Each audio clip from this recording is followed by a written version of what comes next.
Cecil, you just got that ball. Don't take it apart. Don't take it apart. You're messing with Cecil. Mess with the Cecil. Those are harder to take apart, but you've already busted one side of it. Hi, everybody, and welcome to Cockatude. Cockatoos with attitude. And there's one with attitude right there.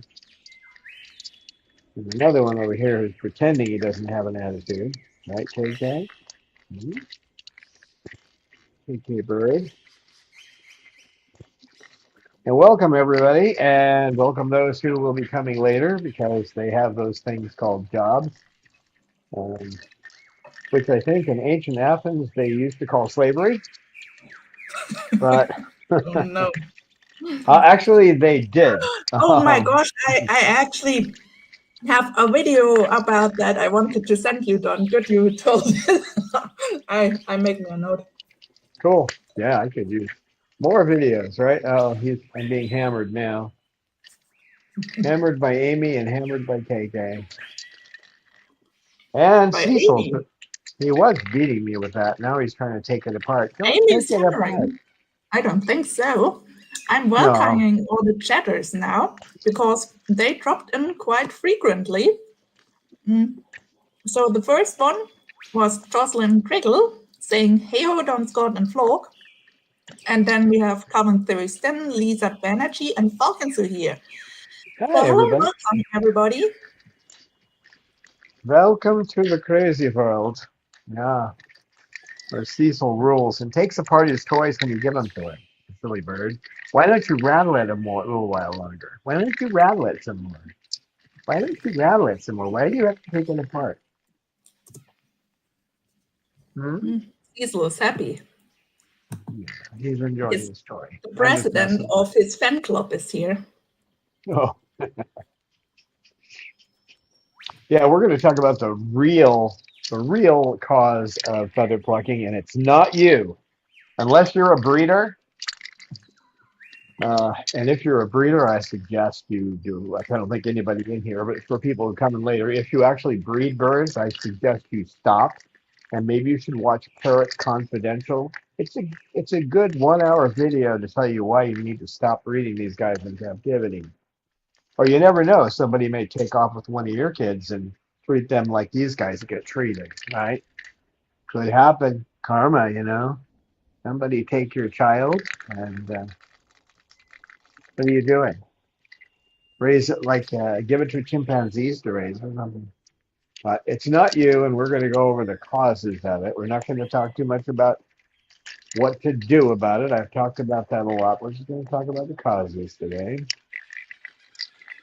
Unless we have questions to a different aspect of feather plucking, right?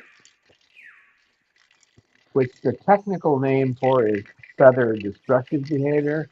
And then the other one is usually after feather destructive, we get mutilation, self-mutilation. Technically, feather destructive behavior is also self-mutilation, but when we say mutilation, we usually mean, self-injury below the feather line. So, all right, Cecil?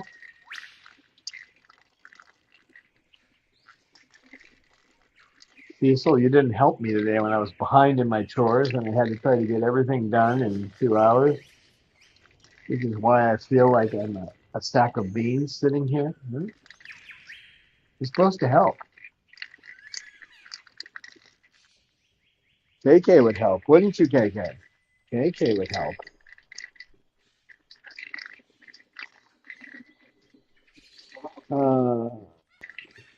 Right, KK?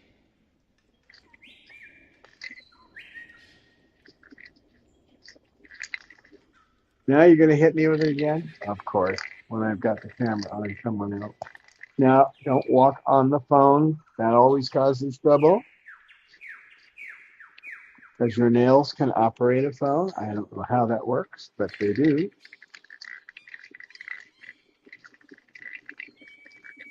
Peaceful. Not making this easy.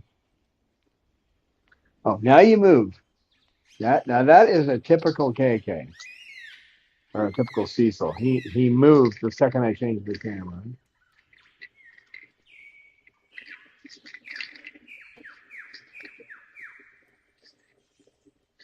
We have obviously Cecil with us and KK.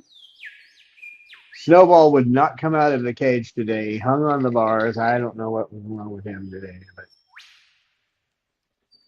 we have Sugar up there with the background lighting. She kind of looks like a Madonna, and then the singer, not the other one. And up there is, who are you? Jasmine, who are you? She's ignoring me. And Lucy. As I say, Snowball would not come in. I wasn't going to try to peel him off the side of the cage because he held on for dear life. He does that sometimes. I saw him. He was like that when I met him. It was hard to get off the chair. One of those chairs that has the round metal bar, and he was hung to it like he was going to stay there forever. He wasn't afraid. He wasn't nervous. He wasn't just hangs on to things. What are you doing? Are you whacking me with that? Good. That's better than breaking it. That's better than breaking it. You being silly.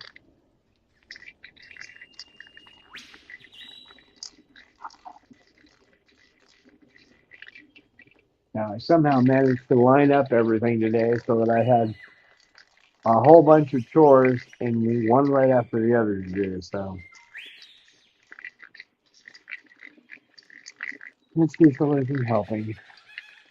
Are you? No. See if I can get a wider view of this.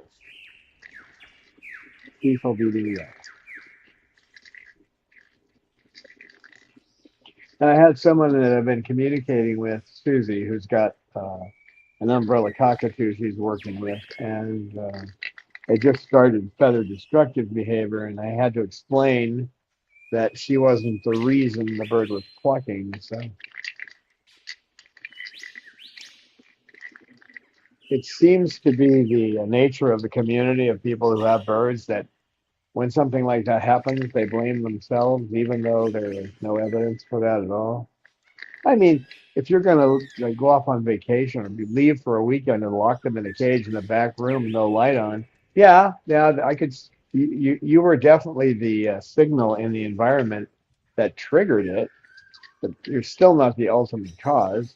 Leaving a bird in the back room in the dark for 3 days, um, I wouldn't want the karma for doing that,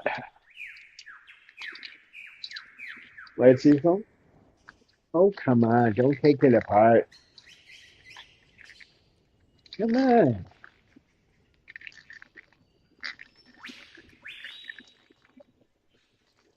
It's amazing how quickly a $5 toy can be turned into just broken pieces. Mhm. You enjoy it when the rattle is in there. You do. That's what you like. You like the rattle in there. But then you tear it apart and the rattle's gone and then you discard it. He's like that Franz Kafka story about the guy that every year he sneaks into the police department and steals all the pencils. This is an old story. There weren't pens back in those days. So he steals all the pencils, then he sharpens them, and once they're sharp, he throws them away. And the last line of the story is, "What good are sharpened pencils?" Um, and that's the way he is. He takes them apart and is like, "Can I have another one?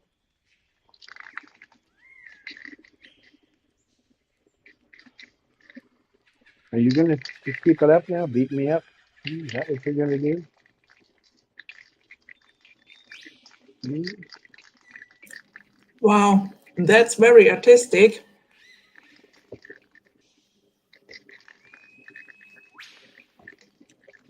that head movement. Oh my, Cecil. I wish I had that range. Yeah, if I moved my neck like that, I'd be in the hospital. That's the thing. I'd have one of those braces on my neck, you know. Oh my. So let's greet some more chatters. Rosebud Atkins is here. Welcome, Rosebud. And Buktia Shah joined us, saying, beautiful family, love you so much. So thank you for that. And Cecil, you have Thank fans. you. Hi, Rosebud. Hi, Bookier.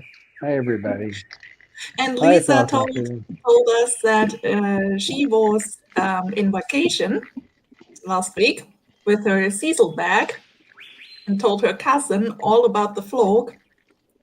Unfortunately, Rico couldn't go with her.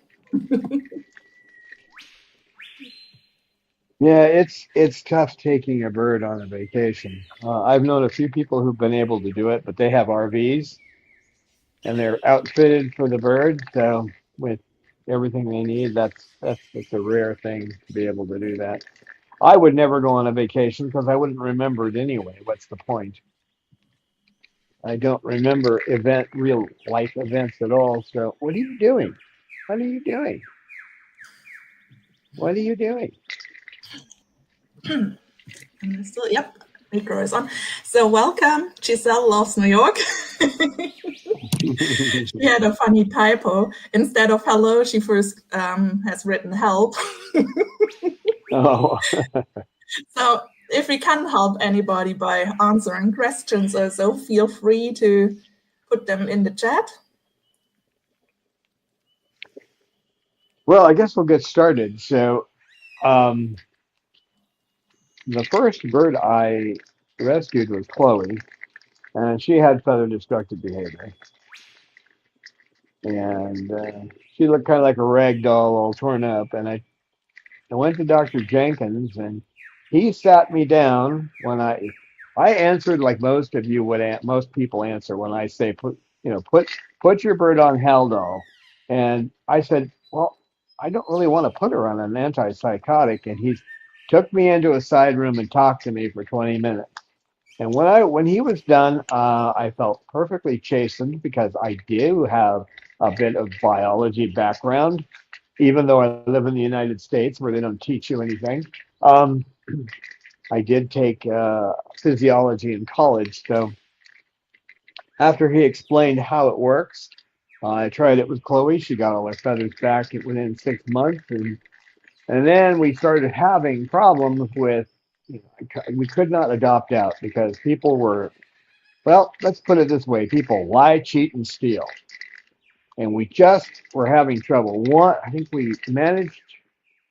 And I say we because I had some volunteers at the time and a different board of directors, but three out of something like 12. And then we said, the heck with it. Let's just bring in birds that have problems. And since obviously Chloe had all her feathers back, we started focusing on these birds with feather destructive behavior. Bring them in, they get their feathers back. Bring another bird in, gets its feathers back. That's the way it's been, okay, one after another. Actually, never thinking about what's going to happen the day that something happens and these birds have to go somewhere else. They're probably all going to die. Some of them will take longer than others, but they would have done that before anyway, because we know, and you can look it up in the BSAVA, the British Small Animal Veterinary Association book, for their book for citizen birds, which is it's basically an overview of their psychology, their biology, and their physiology. And the prognosis for birds with feather destructive behavior is death. It's not like the answer I often hear is, well, it doesn't really bother me if they're missing their feathers. Yeah, that's like if you have a young girl who bites her fingernails all the way down so they're bloody, that does happen, right? That's not a good thing. You don't want it to continue. And I have not seen a parent yet that doesn't try to solve that, because this kind of self-destructive behavior can go on to, when they're in their teenage years, it's going to show up there as a different kind of behavior. So not something you want to see. So So the track record is if you don't try to deal with it, that eventually it turns into physical mutilation where they're actually cutting their own skin, and then they either die of an infection or blood loss. So, but the talk I had with Dr. Jenkins, and later on I arranged with him after I worked my rear off to come up with 12 videos on YouTube to try to get started making videos because I didn't have any skill at it at the time. I did an interview with him, and he talked about. Hold on a second. I got to change my focus because I'm getting all kinds of junk showing up on my screen that I don't want to see here. There we go. Don't do that. No, Cecil. No, you can't see what he's doing. If he gets that ball up against my skin, he'll try to reposition it, and sometimes he misses. That's why I tell him no. Because he can't, I won't let him reposition it on my skin. If he wants to do it on my shirt or my pants, that's fine. He'll catch them. But if he tries to do it on my arm, he'll accidentally bite me. And he doesn't mean to do it. So anyway, after I did those 12 videos, one on each bird we had, I then went down and he said he'd give me a half an hour. He gave me 3 hours. And we spent the bulk of that time talking about feather destructive behavior, but then we went on to parrot diseases and prolapses. So I highly appreciate his giving me that time because, you know, when a vet gives you that kind of time in his office, he's losing money, right? So, but the key there is that he made it clear what his his theory, and we can only have a theory about this, but it's pretty straightforward. When he was dealing with birds that were in people's homes before they were raised in by breeders, when they were just being caught in the wild and brought in, he almost never saw. I mean, it's rare to ever see a bird without feather destructive behavior at all. And once they started raising them in captivity, it was constant. After about 6 years, when they get to become adults, all of a sudden he's got birds coming in every day that have feather destructive behavior. So you tell me, I mean, just think about it, right? If if when they're coming from the wild, now there's exceptions to that, and I'll describe it, but when they're coming from the wild, they don't do it. When they're coming out of the breeders, they rip themselves up and have all these other problems that develop. It's pretty obvious it's the breeding, it's the problem. Okay. And of course, the breeders are focused, most of them are focused on how many can I sell, right? How do I keep them alive until I sell them and make the most profit? Capitalism in a nutshell. Well, I'm not fond of capitalism. Especially in a situation like this, it turns people into monsters. And anybody who would raise one of these guys to make money, feed them the cheapest food they can do to get away with that, take them from their parents while they're still an egg, and raise them in an incubator. Um, they belong in the annals of history along with some other nasty people back in the 30s and early 40s because they just don't care. And there are some that do that, and they realize what they're doing is wrong and they stop. If you watch that nature presentation, Parrot Confidential, you'll see a pair of uh, husband and a wife team that were raising their birds. They were selling them, and then when they saw what happened, they went into rescue, and they never sold another bird, and because they were coming back, they'd just sell a baby, and then it would come back in 6 years, and most of them were coming back. That was part of the contract; they had to bring them back. Some people don't; they had to sue some people because they don't do what's in the contract. But watch it. Well, you have to watch it when you're doing it, because if you just hammer out there, you're gonna get me. You're gonna get me. I'm gonna get you.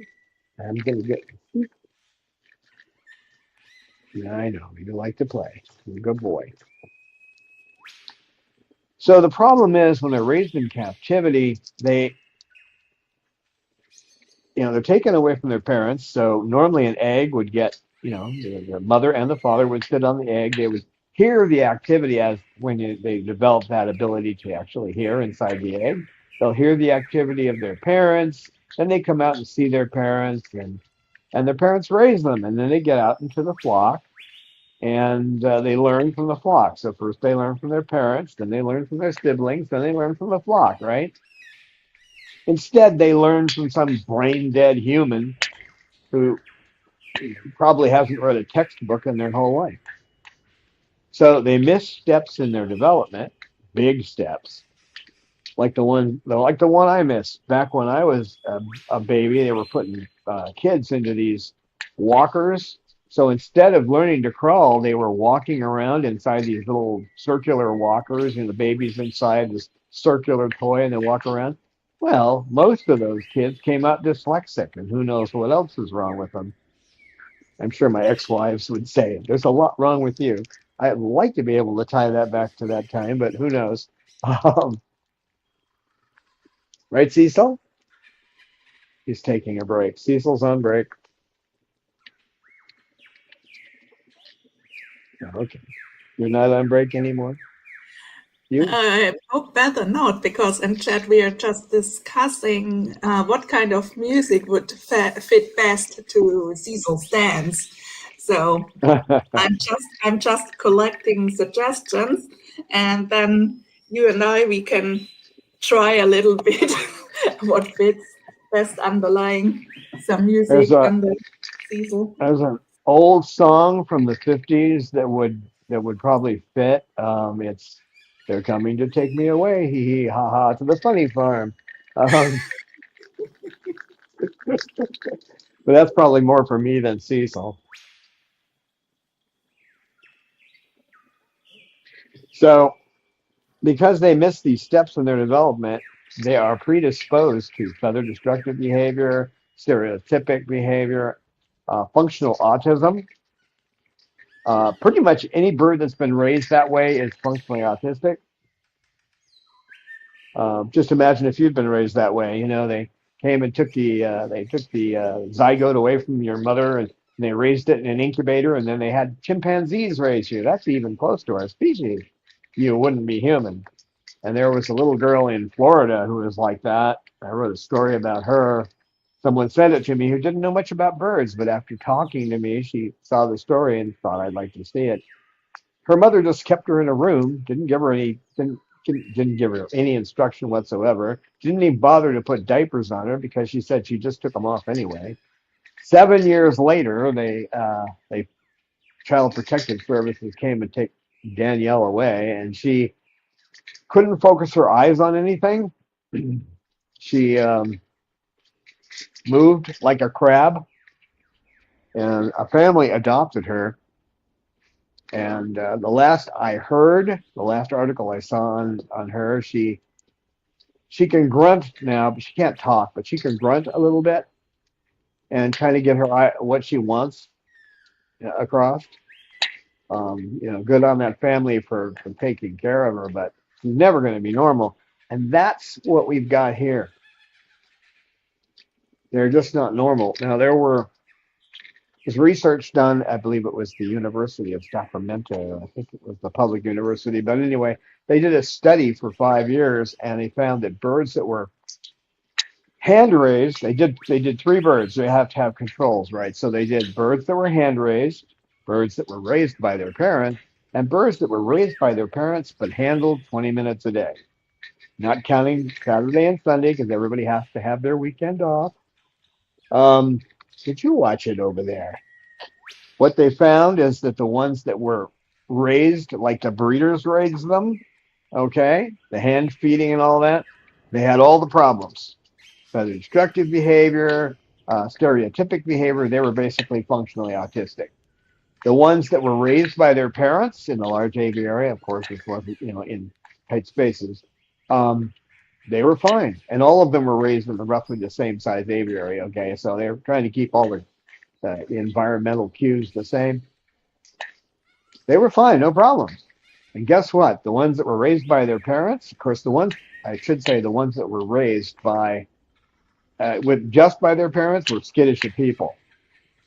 You know, they weren't going to let you hold them. Kind of like Sugar. She doesn't want to be held. That's the way they were. But the ones that were raised by their parents perfectly normally, but handled 20 minutes a day, they were fine. I mean, they got along with people, but they were still birds. You know, they did all. They were actually able. Later on, they in the study, they actually could breed too and raise their young. Where these guys won't do that. They'll break the eggs. Wouldn't you? If you knew your children were going to be slaves. Don't know that that's the reason they do it, but they do break those eggs. And I think confinement and not living a natural life is the cause. It seems to be the best, most logical reason. So what happens is there's triggers in the environment. They get stressed, kind of like with the avian ganglioneuritis. You know, a bird gets under major stress at some point. You know, most of these birds, well, one out of three anyway, carry the avian bornovirus, or they may have some other virus that gets the nerve irritated, and boom, then you have, this the attack of the body. That's an autoimmune response. Well, this is an emotional response based on they don't even know what they are, the way they're raised. So the lady I was having a nice conversation with on in text was saying that taking the bird to the vet and having to give the bird injections because it had an infection, it started pulling its feathers. That there was stress there. The stress was the signal in the environment that triggered the problem the breeders caused. Okay. And if there's a breeder out there who's going to get angry, go ahead. You couldn't have more anger than I have about breeding. So I detest breeders, especially the ones that know they're doing something wrong but just want to make money. So there are triggers in the environment that will cause problems for anyone. I mean, if you don't have enough food, I need to change the camera now. All right, that's not so hard to do anymore. Now he wants to be cuddled. See the way he is? Beat me up and then want to be cuddled. So we can be triggered too by the environment. And it's especially true of people who've not been raised in a good way. They didn't have good parenting. Um, some of those people turn out pretty scary too. With birds, it's not so much scary, except on their side. They do most of the suffering, and they don't understand a lot of cues because of the way they've been raised.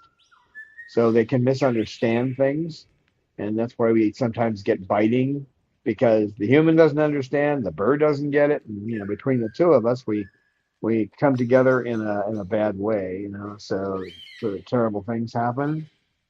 But it's not their nature to be like that. They're not like that in the wild. If you've ever seen the gentleman down in Australia that has all those cockatoos that come sit on him, and he's got names for all of them, and it's fun to watch his channel, but that's the way they are naturally. They're they if you're looking at the greater sulfurs, they do tend to be the crazy birds of the not as crazy as the tritons, but they're pretty crazy. They're the ones that open the trash cans. They'll double team it and open a trash can. Um, my question to Australians now is, how many bricks do you have on your trash can? But so, you might go off on vacation. I knew a lady, she went off on vacation. She came back and her kayak was naked from the neck down. Couldn't take her being away. Did she cause that to happen? No. Her absence put the bird under stress, and that behavior that was sitting there because of the way the bird was bred comes out. You can't help it. At certain times, you're going to stress the bird. It's just going to happen. You might bring something into the house that's the color they don't like, and they get stressed. You may set up boxes and happen. Sit boxes in the corner, and you don't understand why your bird's freaking out because those boxes are in the corner. To you, they're just boxes. They don't mean anything. But to the bird, it's a signal in the environment that triggers this underlying problem that the breeders have created.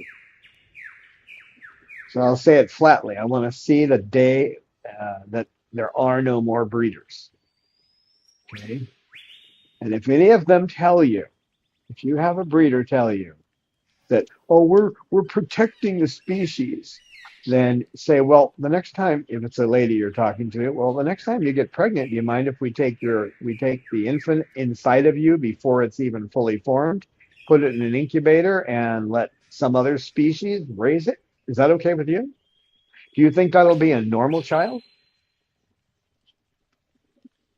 Usually, that kind of thing doesn't get through to them, but that's what I tell them.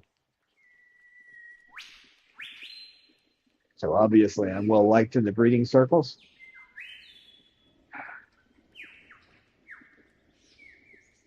But that's a thumbnail sketch.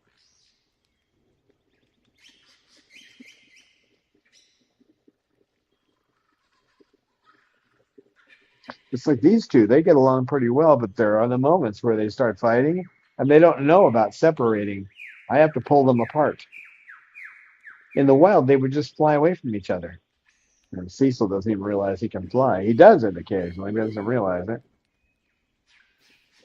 I think he'd be okay if he was flying. Everybody thinks he'd be a flying terror, but I don't see him that way. I don't see him using it that way, but I could be wrong. But he is pretty gentle most of the time, aren't you? Playful but gentle. Is he bashing you gentle? Yeah, he's just playing with me. They kind of play. He kind of plays rough, but he doesn't do it because he doesn't like me. Oh, you want me to pet you now? He's pawing at me with his foot, which you got to see how I was going to train him to do that. I mean, he does it now a lot more than I expected. Especially if I'm trying to pet Sugar, he'll come up and start tapping me like, "Oh, pet me instead." Poor Jealous little boy. Shuggy. A poor Sugar bird. Are Yeah, you a she's Sugar bird? neglected. The sugar discrimination is just too much. Some want her to be replaced by stevia. Yeah. Sorry, Look got too how close. cute she is. Oh, Shuggy. Lovely girl. Considering her to be, well, I don't want to say elderly lady, but not a young bird anymore. Shuggy, are you probably older than I am? Oh, Jasmine has the flappies. Beautiful song, Jasmine. Beautiful song. Beautiful song, little girl.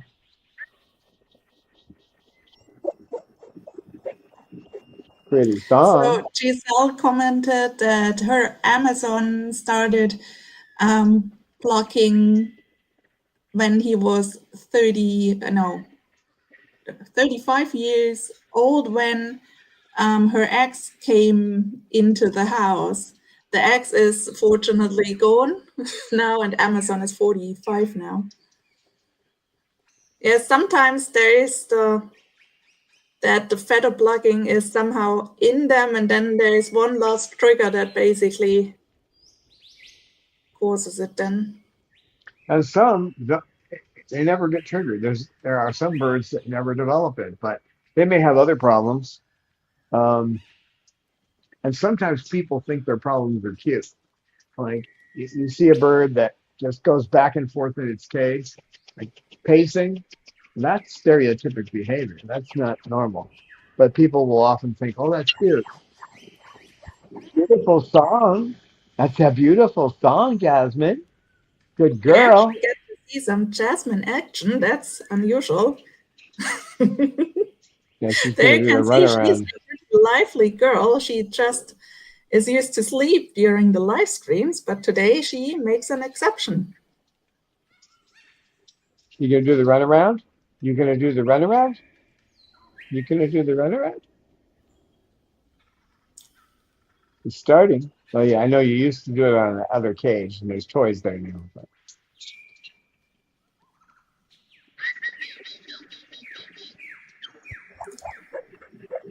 Beep, beep, beep, beep, beep, beep, beep. I beautiful think it's girl. mostly muted through StreamYard, Yeah, unfortunately. I wish there was some way we could fix that, but Mm. Maybe one day they will have some intelligent feature that realizes the different noises, and then you basically can put them on and off by yourself rather than it is done automatic. I mean, most of the time it's good when they try to keep down the background noise, but in this case, Jasmine, the people cannot hear your wonderful song.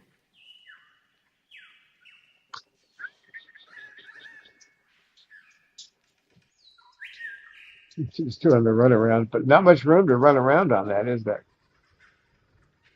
No, there isn't, is there? Well, in Zoom you can do it. Um, you can turn on background sounds, but not on StreamYard, unfortunately. I can keep No, but bugging you I about thought it. about something intelligent where it actually realizes, oh, that is a bird who makes noise and then basically keeps it up all the time. And then you can actually just tap on switch bird on, bird off, and things like that.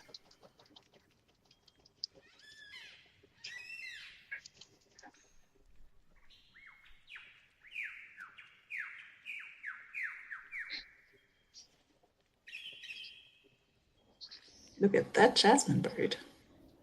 Jazzy Jazzbird. What a show. First a Cecil show and now a Jasmine show. We are so blessed today.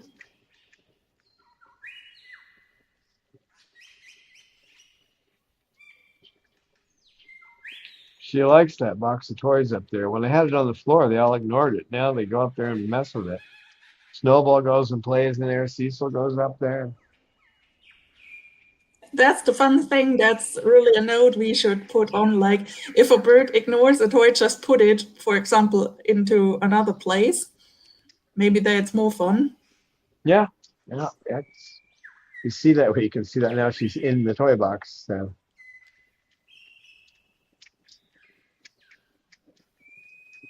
I have three big boxes like that I've got to sort through, which is going to be fun. I have the background now all set up with bin boxes so I can sort it all out, but it'll probably take months because I have to do it when I have extra time. What's the make extra time when I can?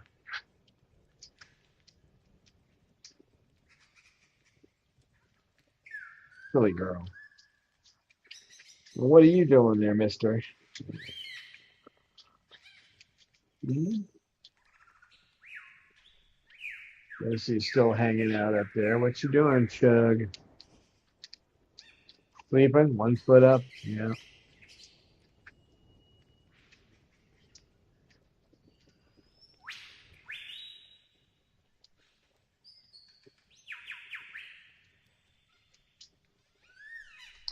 So the long and the short of it is, if your bird is doing some strange behavior, plucking or pacing back and forth in the cage, you know, it's not because of anything you've done. It's because of the way they breed these guys in captivity commercially. I mean, some of the zoos breed them correctly. They let them, breed in a large aviary, that kind of thing. But and there may be a couple of breeders somewhere who do that, but majority of them they just have them in small cages, and as soon as an egg is laid, they steal it.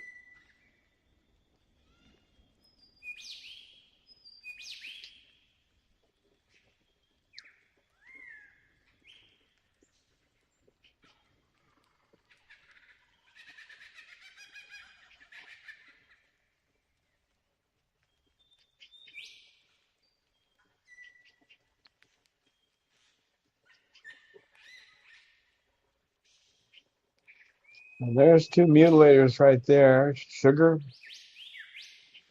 I've got pictures of her when she was naked, and then pictures of her after I tried to lower her dosage one time. That was not pleasant. And that's after I cleaned her up. They're not fun pictures to look at. I don't immediately go grab a camera when a bird's all bloody. I just don't do that. Of course, I get them cleaned up and then I get them to the vet right away and make an appointment, take a quick picture before we head off. But the last time, which was a long time ago, we were at the vet's, Dr. Young's, for an hour as we had to pull these broken bits of feathers out of the follicles. It was, I stood there and helped the doc because we couldn't put her out to do it. That gas is only good so much, and general anesthesia is definitely not recommended without an anesthesiologist slash nurse there. So she had to tolerate us. There were a couple of times when we put the mask on her when it was going to get a little tough, but most of the time she just had to watch us poking and prodding at her for an hour.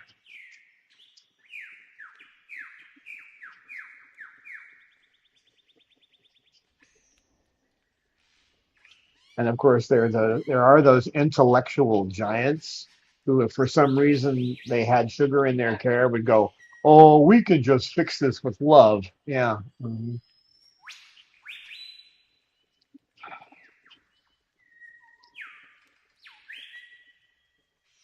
Doubt she would survive that love. What are you doing there, kid? Oh, are you going to do that to my arm again? You going to do that to my arm again, boy?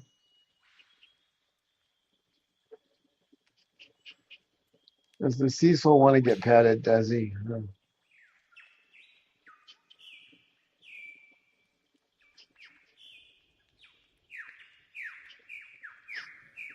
Well, our Cecil bird is a little cuddler. Oh, he is. Oh, I love that bald spot.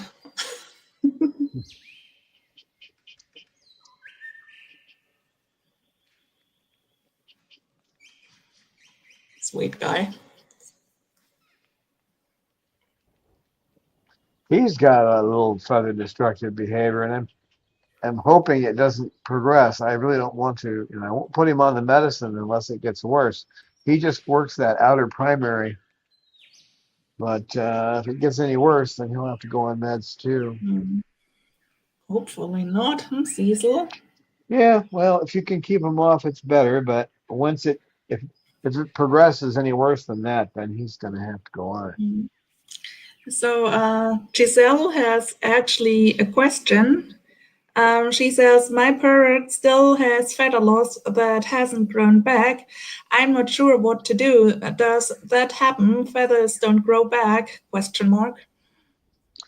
Well, it depends on the follicle. If they pulled them out, and damaged the follicle by yanking out their feathers long enough, it'd be like Lucy's chest where they never come back.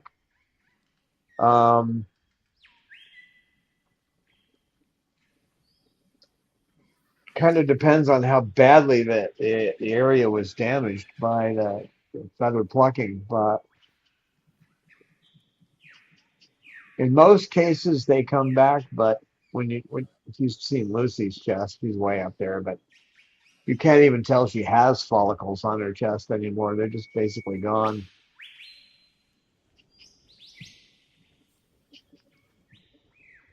But the other side of it is you have to watch the bird. It might be, your bird might actually be pulling out the feathers as they're trying to come in. If that's the case, Haldol would solve that. If it's not a cockatoo, you have to start really low on Haldol and work up.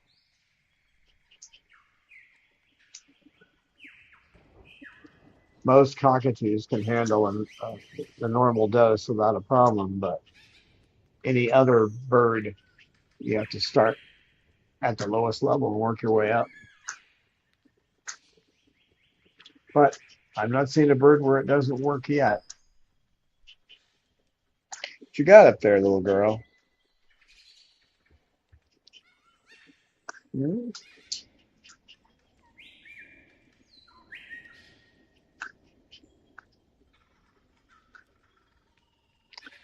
Cecil. Okay, I'll pet you. It's not easy to hold the phone and pet you. You need to be petted.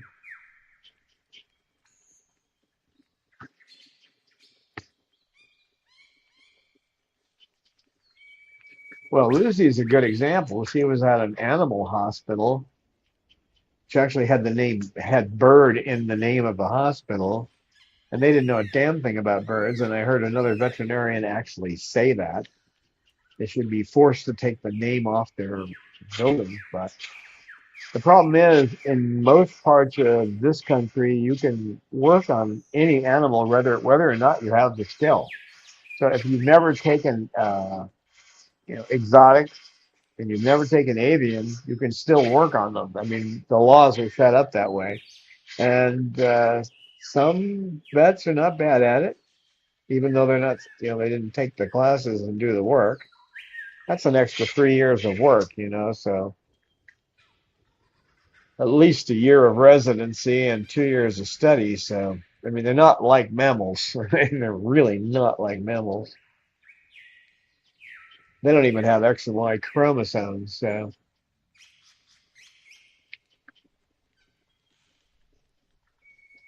they don't even have muscles to inhale. They only have muscles to exhale. I mean, there's a lot to learn about these guys, and there are some vets out there that can do some of the work who aren't technically qualified, but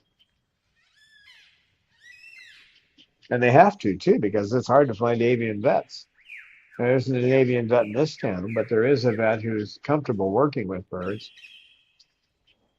Uh,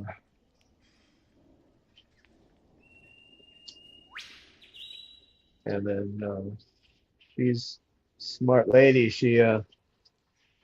I can show, I bring her, scientific information, that's not nothing from Facebook or something like that. You're talking about abstracts and actual other veterinarians describing a situation, and then she looks it over and then she'll make a decision based on that. Um,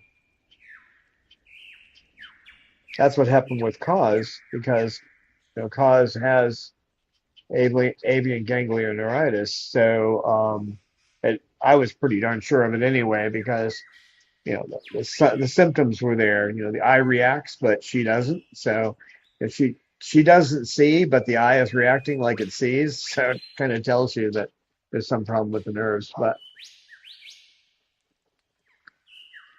based on that anecdotal information and looking at the bird and doing the same thing and seeing the same response, she prescribed the right medicine and took 3 weeks, but we found out that indeed she does have it. So she's been on the medicine for a while. Hope we catch it in time.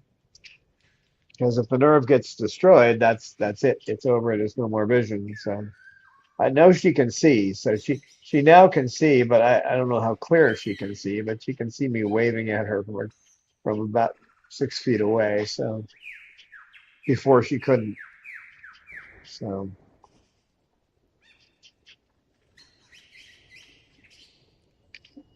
along that line, don't ever buy from a breeder.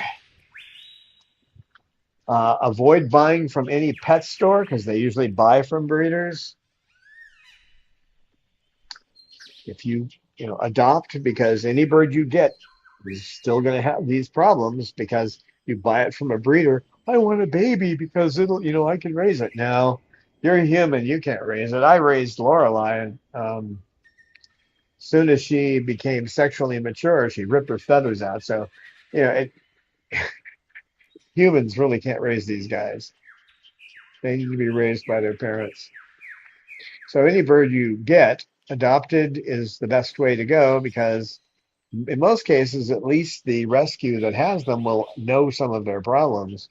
If you buy a baby, you don't know what problems they're going to get. Besides, if you really want an adolescent from another planet, it's kind of how it is, right? Actually, we're the ones that are, they were here long before us, but the dinosaurs. If you really want to try to raise an adolescent, it's when its urges to become a father or a mother come in. You really think you can handle that? Most people can't handle it in a teenage kid. let alone on another species, and they don't recognize what's going on. I know this one couple, they, when their female umbrella cockatoo would start showing signs of wanting to mate, panting, they had a name for it. They called it sweaty bird, but they had no idea they were actually stoking her hormonal response, right? It's not it's not their fault. I mean, it's just in this country they don't value knowledge anymore. You think we can do everything? Well, I'm an American. I can do anything because I'm an American. I can handle anything. Yeah, fine. I'll put you in a room with a polar bear and see how well you do. Right? That's the answer. I mean, these guys are complicated, and I get outwitted all the time. Yes, I know you want me to pet you, Cecil. I know. That's why you're tapping me. Yeah, they're complicated, and the number of people who stay with it when they start out, I'm going to make this work, and they just give up is way too high. I understand it. It isn't easy, but these Yeah, poor guys. adopting baby birds, especially with cockatoos and these other big ones. I mean, with budgies also, it's basically now I wouldn't say impossible, but I have no idea how it is in the US. If there is more hand raising going on here, it's usually that the parents sit on the eggs and care for the youngs, and then when they are more or less mature and can care for themselves, then they are going to the people. Um, but the thing is, with cockatoos, also, yeah, they are docile babies for 3 to 4 years, and then they get teenagers. And a teenager cockatoo is something else. And most Yeah. people are completely overwhelmed with it and don't realize what they do. I mean, a lot of people actually can see it when they adopt a baby dog or a puppy, and they also go into puberty. And I know from some people who were like, oh, he knew so much tricks and was so well behaved, and from one day to the other she forgot all the tricks. Yeah, and he does things and destroys all my furniture. And yeah, that's when Mhm. animals go into puberty. And I think I once watched a really fun documentation about that, where actually they filmed in the animal kingdom, I don't know how many species, and showed how they got even in the wild into puberty and how they behave while it. So that's wild. So Yeah, all you need to do is see one of these cute koalas. If you're go to Australia and it happens to be mating season and you see a koala, run. Because if it's a male and it's up in a tree, it will jump out of the tree to rip out your eyes. So, these cute little animals you think don't, oh, it's so cute. Yeah, well, not if it's male and rut. You don't want to deal with one of them. So, um, and these guys, they don't even know what's going on. I mean, what in a flock, it all kind of blends in and it's a natural thing, but it's not when you're in with humans. And what are you going to do? So they go after their toys, they go after your hands. Uh, they'll even go after your shoes. I mean, they'll go up against the side of a cage, anything. But they don't know what they're doing. They don't have any idea why they're doing it. Cecil, Cecil still wants to be a daddy. He'll take a piece of paper. He goes nuts if you don't throw a piece of paper on the bottom of his cage. So he gets like a piece of architectural paper down there, and he gets down there with a toy, and I have to get him out of there and try to get him to play. But right now it's kind of he's in the mating mode and he doesn't even want to play in his cage. So it's good that he gets out because this is where he gets his play. When he's in his cage, he hides under that, makes a little tent, and that's his nest. So, and most people think, oh, cute. I think, oh, how sad. what can I do to make their life better, right? But Mm.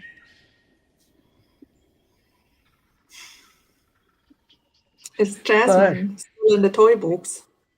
yeah, these guys are for being in a cage. As much as they're out about 3 hours a day.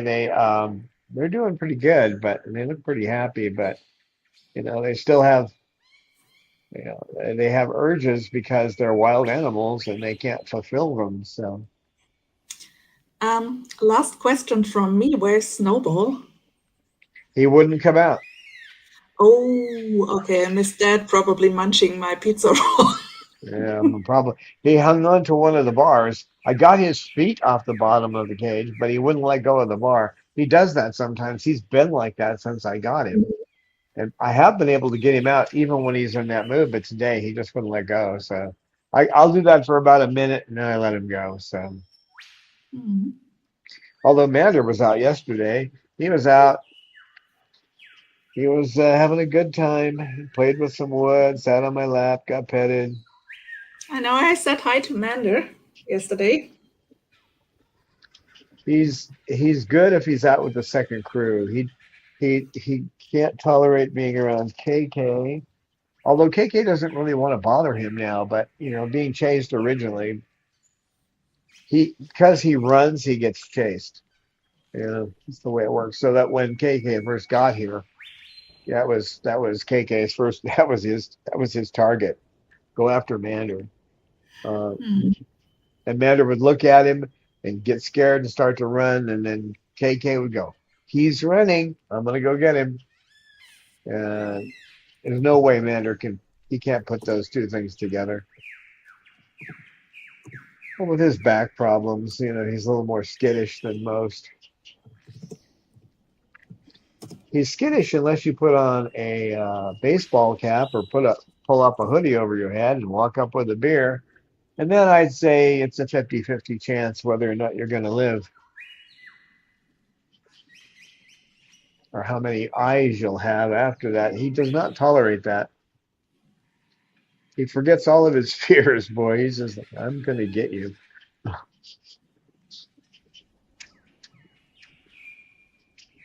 Well, thanks for being here. Don't forget we do have merchandise. You can get to there through our link tree. And there's fun stuff, including Bob's Boxers and mugs of Cecil. What's a mug Mhm. of Cecil? I got a mug of Cecil right there.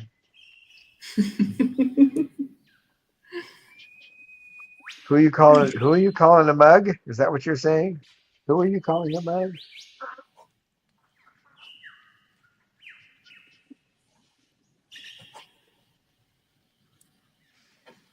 Sweetie. Thanks for being here, guys. We will see you again on Wednesday. And Yeah, have all a great time. thanks, Amy, for moderating. And we're out of here. Bye bye.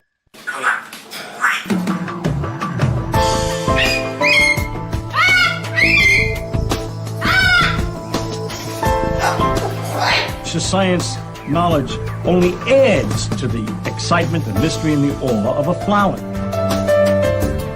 Evidence is evidence. It's public. Everybody can look at the evidence and assess it, and eventually, if there's enough evidence, come to the same conclusion.